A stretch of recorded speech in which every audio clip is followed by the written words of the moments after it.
Jed Mabilog, I think is the mayor,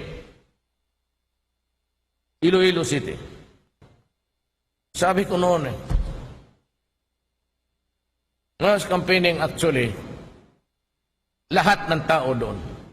Lahat ng tao. Mayor, kung maaari, tulungan mo kami. Huwag ko sentimento sa inyo, Huwag ko utang. Huwag ka ba nagpangayo sa akon? Ito, noon daw ng Iloilo, many times, almost desperate, Mayor Andruga. So we just pray that I will win, and maybe in the fullness of God's time, I will take care of this problem.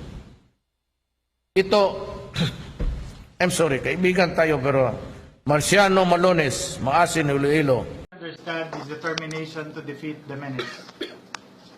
It is very unfortunate and disconcerting that my name is linked and included in the list. I can categorically say that I am not involved in the protection, trade, and use of illegal drugs. I am willing to open myself for any investigation, cooperate, and submit myself to any court of law. Since this is an urgent matter which endanger my personal security and that of my family, I request that the authorities conduct a speedy investigation, for I too wanted the truth and nothing but the truth to come out. It is only fair that since my name has been called out, that I be accorded with the speedy investigation. Since I embarked on my political career as a neophyte city councilor 12 years ago, I've always remained accountable and maintained my honor and integrity to the public, as evidenced by the overwhelming trust of the people of Iloilo City in the past 5 elections. Along with this result came numerous awards and recognitions, attesting to my determined effort to lead Iloilo City to become a premier city that it is now. These included my uncompromising stand against illegal drugs. My program against illegal drugs since I became mayor has always been consistent. The members of the Peace and Order Council and the Iloilo City Anti-Drug Council could attest to the seriousness of our drive and campaign against illegal drugs and the menace that they can bring upon society. The records will speak for itself that my administration is always in full support of the needs of the PNP and the PDEA, the agencies primarily responsible for the suppression and elimination of illegal drugs in the city, and I have never been remiss in this duty and obligation. To my constituents and the Ilonggos of Iloilo City, this mayor, your humble servant, as you have known, has always been serving you well to the best of my knowledge and ability as your local chief executive, with honesty, integrity, competence, and accountability. These are trying times, and I am sure that at the end of the day, the truth will prevail. The truth will set us free.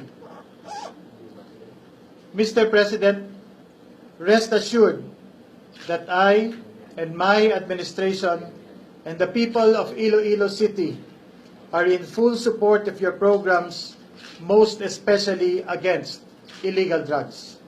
God bless Iloilo City. God bless us all. Thank you.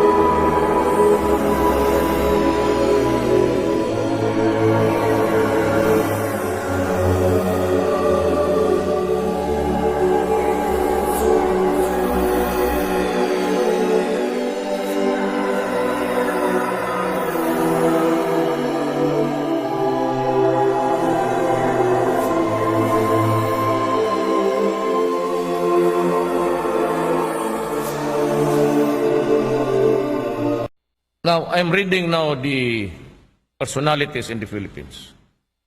It might be true, it might not be true. But then, yung sinasabi niyong due process, isa yan.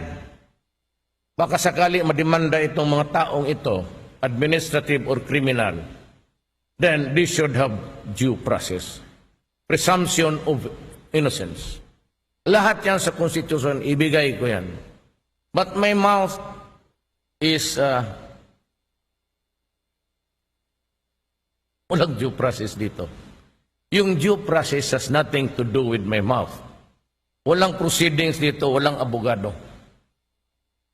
Ako'y nagsasalita po sa taong bayan at malaman po ninyo anong katotohanan sa ating buhay dito sa Pilipinas. Ako po'y sa isang presidente na gumagawa nito. Alam mo bakit?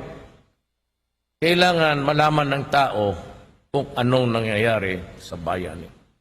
It's very important for the people to know the state of things or conditions in this country. That is my sworn duty. Hindi ninyo mapigilan, and I am not afraid of sabihin ninyo na ikulong ako pag fine. Wala akong drama dyan. At sabihin ko sa inyo, totoo, pwede kong iwanan ito, ang presidency. Wala akong sabihin mo na hangal-hangal ako dyan sa adjuration ng tao. Ayaw kong magpakita ng Manila because it would cause traffic. I'm finished, I'm done. Wala akong honor na habulin sa buhay ko. Presidente na ako. Hindi ako makipagkumpetensya dyan sa mga politiko. Trabaho ko is to take care of the Filipino, period. Now, there are things that are really reaching crisis proportion. It's not even epidemic. Kayo, Carol, it's pandemic. It's 2 years ago, sabi ng PDEA, 3 million addicts. Noon yun. 3 years ago, I remember. Sabi nila, 92% of the barangays in the Metro Manila are contaminated with drug use. Nung mayor ako yung binubugbog ng human rights issue.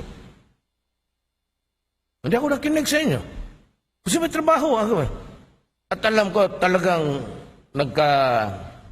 it was really spreading like wildfire. And I was scared for my country kasi Pilipino ako.